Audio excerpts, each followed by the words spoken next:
नमस्कार, स्वागत है आप सभी का ज्ञान गंगा चैनल पर। हरतालिका तीज व्रत हिंदू धर्म में मनाए जाने वाले एक प्रमुख व्रत में से है। भाद्रपद के शुक्ल पक्ष की तृतीया को हरतालिका तीज मनाई जाती है।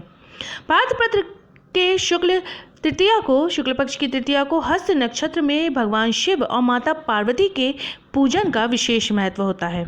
तो चलिए जानते हैं कब है हरतालिका तीज, अगस्त माह में क्या है तृतीया की तिथि, पूजन मुहूर्त, पूजन विधि एवं कथा और महत्व।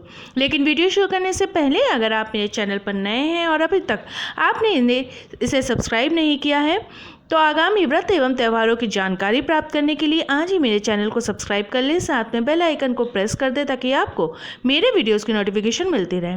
वीडियो अच्छा लगे तो उसे लाइक और शेयर करना बिल्कुल ना भूलें। तो चलिए शुरू कर लेते हैं आज का वीडियो।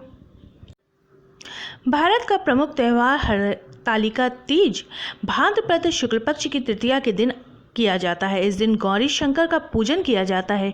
ये व्रत हस्त नक्षत्र में होता है और इसे सभी कुंवारी युवतियां तथा सौभाग्यशाली महिलाएं करती हैं।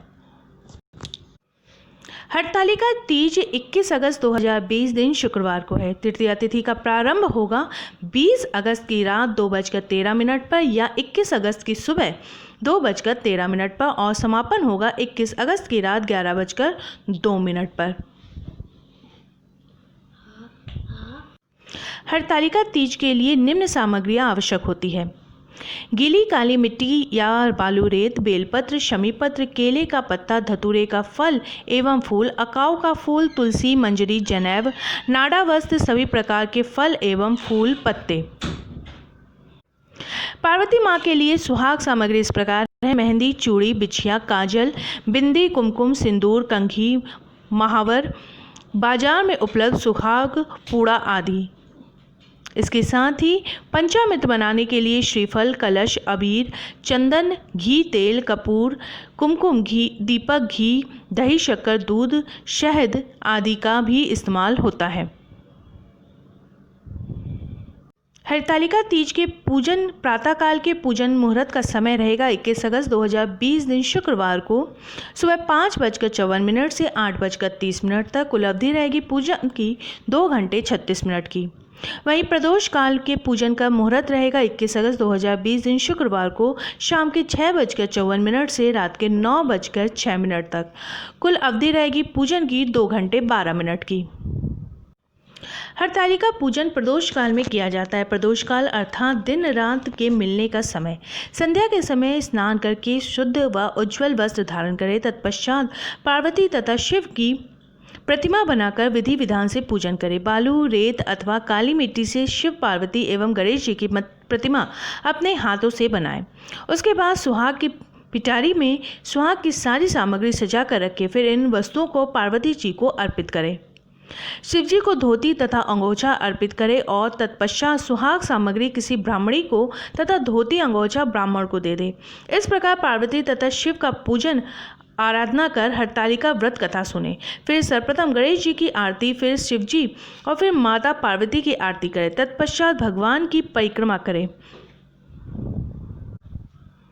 रात्रि जागरण करके सुबह पूजा के बाद माता पार्वती को सिंदूर चढ़ाए, ककड़ी हलवे का भोग लगाए और फिर ककड़ी खाकर उपवास तोड़े। अंत में समस्त सामग्री को एकत्र कर पवित्र नदी या किसी कुंड में विसर्जित करें।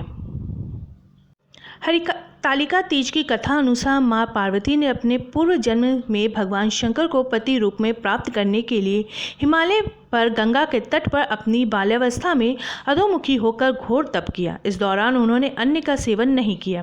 कई वर्षों तक उन्होंने केवल हवा पीकर ही व्यतीत किया। माता पार्वती की स्थिति देखकर उनके पिता अत्यंत दुखी थे। इसी दौरान एक दिन महर्षि नारद भगवान विष्णु की ओर से पार्वती जी के विवाह का प्रस्ताव लेकर मां पार्वती के पिता के पास पहुंचे, जिसे उन्होंने सहर्ष ही स्वीकार कर लिया। पिता ने जब मां पार्वती को उनके विवाह की बात बतलाई तो वो बहुत दुखी हो गई और जोर जोर से विलाप करने लगी। फिर एक सखी के पूछने पर माता ने उसे बताया कि वो ये कठोर व्रत भगवान शिव को पति रूप में प्राप्त करने के लिए कर रही हैं, जबकि उनके पिता उनका विवाह विष्णु से कराना चाहते हैं। तब सहेली की सलाह पर माता पार्वती घने वन में चली गई और वहां एक गुफा में जाकर भगवान शिव की आराधना में लीन हो गई। भाद्रपद तृतीया शुक्ल के दिन हस्त नक्षत्र को माता पार्वती ने रेत से शिवलिंग का निर्माण किया और भोलेनाथ की स्तुति में लीन होकर रात्रि जागरण किया। तब माता के इस कठोर तपस्या से प्रसन्न होकर भगवान शिव ने उन्हें दर्शन दिए और इच्छा अनुसार उनको अपनी पत्नी के रूप में स्वीकार कर लिया।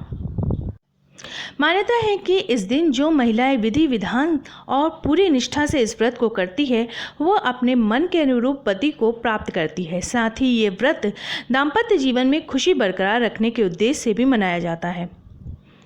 तो ये थी हरितालिका तीज की व्रत कथा। मेरे वीडियो में अंत तक बने रहने के लिए आपका बहुत बहुत धन्यवाद। फिर मिलेंगे किसी नए वीडियो के साथ।